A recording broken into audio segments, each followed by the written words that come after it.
സങ്കീർണമായ ചടങ്ങുകൾക്ക് ശേഷമാണ് പുതിയ മാർപ്പാപ്പയെ തെരഞ്ഞെടുക്കുക. പോപ്പിന്റെ മരണശേഷം 20 ദിവസങ്ങൾക്കുള്ളിൽ കോൺക്ലേവ് ആരംഭിക്കും. ഫ്രാൻസിസ് മാർപ്പാപ്പയുടെ പരിഷ്കരണങ്ങൾക്ക് തുടർച്ചയുണ്ടാകുമോ എന്നതാണ് മൗലികമായ ചോദ്യം.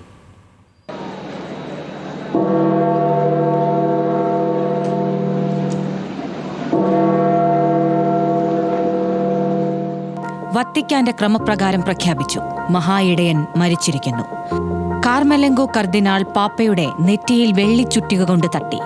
മാമോദീസ പേര് വിളിച്ചിട്ടും ഉണരാത്തതോടെ ആ ദുഃഖപ്രഖ്യാപനം ഉണ്ടായി.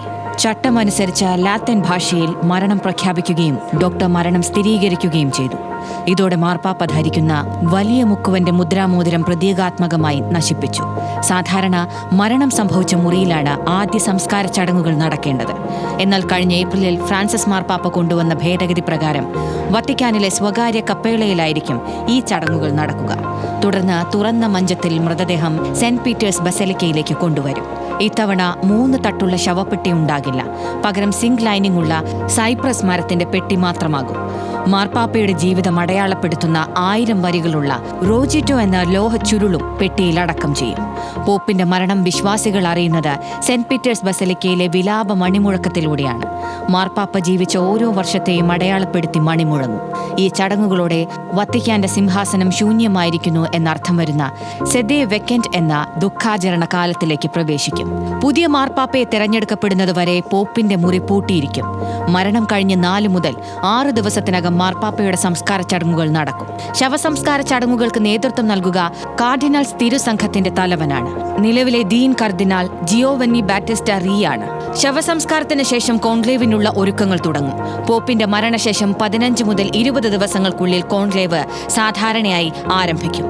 പാപ്പൽ കോൺക്ലേവിൽ 80 വയസ്സിന് താഴെയുള്ള കർദിനാൾമാർക്ക് വോട്ടവകാശം ഉണ്ടാകും. ബാഹ്യ സ്വാധീനം ഉണ്ടാകാതിരിക്കാൻ സിസ്റ്റൈൻ ചാപ്പലിലെ അടച്ചിട്ട മുറിയിലാകും കർദിനാൾ ഉണ്ടാകുക. നിലവിലെ 252 കർദിനാൾമാരിൽ 138 ഇലക്ടറുകളാണ് ഉള്ളത്. ഇന്ത്യയിൽ നിന്ന് 4 കർദിനാൾ ഇലക്ടറുകൾ ഉണ്ട്. ജോർജ് കൂവക്കാട്, ആന്റണി പൂലെ, ഫിലിപ്പ് പെരാവോ നേരി, ക്ലീമിസ് ബാബ എന്നിവർക്കാണ് വോട്ടവകാശമുള്ളത്. ജോർജ് കൂവക്കാടിന് വോട്ടവകാശമുള്ളതിനാൽ സിറോ മലബാർ സഭാ തലവൻ റാഫേൽ തട്ടിലിന് വോട്ടവകാശമില്ല. 3/2 ഭൂരിപക്ഷം കിട്ടും വരെ വോട്ടെടുപ്പ് നടക്കും. 34-ാം റൗണ്ടിന് ശേഷം 2 സ്ഥാനാർത്ഥികൾ മാത്രമാണ് ഉണ്ടാകുക. ഒരു ദിവസം 4 ബാലറ്റുകൾ വരെ ഉണ്ടാകാം. ഓരോ വോട്ടെടുപ്പിന് ശേഷവും ബാലറ്റുകൾ കത്തിക്കും. പരാജയപ്പെടുന്ന ഓരോ വോട്ടെടുപ്പിന് ശേഷവും സിസ്റ്റൈൻ ചാപ്പലിൽ നിന്ന് കറുത്ത പുക ഉയരും. വെളുത്ത പുക എന്നാൽ ഒരു പുതിയ മാർപ്പാപ്പ തിരഞ്ഞെടുക്കപ്പെട്ടുവെന്നാണ് അർത്ഥം. ചില രാസമിശ്രിതങ്ങൾ കത്തിച്ചാണ് നിറവ്യത്യാസം സൃഷ്ടിക്കുന്നത്. തെരഞ്ഞെടുപ്പ് പൂർത്തിയായാൽ സെന്റ് പീറ്റേഴ്സ് സ്ക്വയറിന് അഭിമുഖമായുള്ള ബാൽക്കണിയിൽ വെച്ച് സീനിയർ കർദിനാൾ പുതിയ മാർപ്പാപ്പയെ പരിചയപ്പെടുത്തും. എന്നിട്ട് പ്രഖ്യാപിക്കും ഹാബേ ബൂസ് പാപ്പ. News desk, news Malayalam.